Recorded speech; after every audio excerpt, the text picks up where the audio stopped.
Everyone had his sword girded by his side, and they built it. Here they are, the trowel in one hand, and they got a sword in the other hand. You know, they had the Word of God right beside them. The sword of the Spirit, which is the Word of God, always there. Just always make sure that you have a portion every day. Every day. Always have it right by your side like they had it here. And there won't be that deadness. Well, we go over. This is interesting. Because the enemy then comes, he hasn't been very successful. Now he's going to try and compromise. And you know, it's interesting the way he does that. If the enemy says, "Come, let us meet together," just comes. He says, "Let's talk about this. There's got to be a little bit of give back and forth here, maybe." And he says, "But they thought to do me mischief, and they sent unto me 4 times, and in like manner the 5th time." You know, this situation of compromise, he comes again and again and again. The first time he comes, he says, "You know, let's talk about this. Let's try to give in a little on your faithfulness to each other, and just maybe talk about it a little bit." And the answer is no. He doesn't give up, though. Comes the 2nd time. Comes the 3rd time. Comes the 4th time.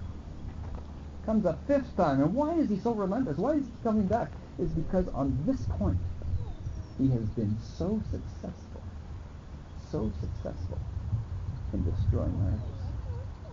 Time after time he comes to try and to compromise. You know, usually at a time like this we read from Ephesians 5. Husbands, love your wives.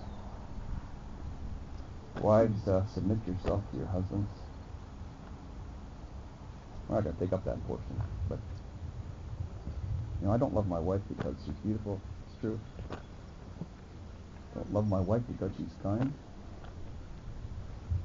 Don't love my wife because she's organized, because she's a good cook, because she's a good mother.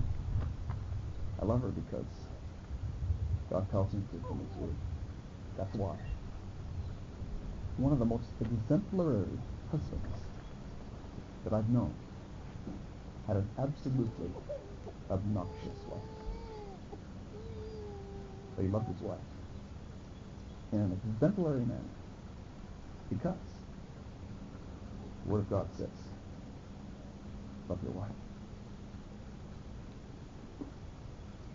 And it's interesting, Mary Jane.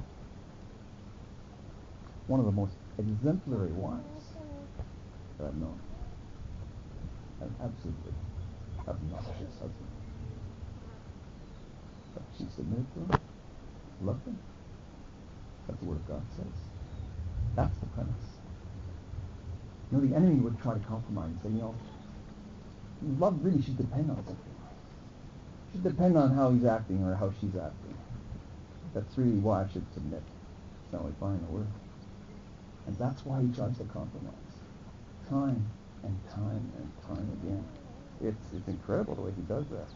Well, when that comes, you know what the answer is here? I asked you about lifting weights. And it says they strengthen their hands. But you know, after the compromise, you know what they say? They say, "Oh God, strengthen my hands." They recognize they couldn't do it themselves. They say, "Oh God, strengthen my hands." Well, just one other point. After the wall's built, we read these words.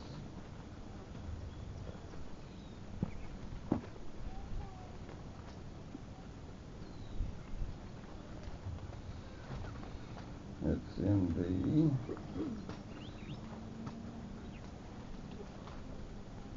8th chapter of Nehemiah. The joy of the Lord is your strength. You know, I see a lot of joy right now. There's some couples I look at, I don't see much joy. And I'm sure it wasn't like that on the wedding day. The joy of the Lord is your strength. That's our biggest testimony to this world, is our joy. It's going to be your biggest testimony to each other. It's pretty hard to fight joy. You can't do it. It's really one of our biggest testimonies to our brethren, to our families, to this world, is our joy in the Lord.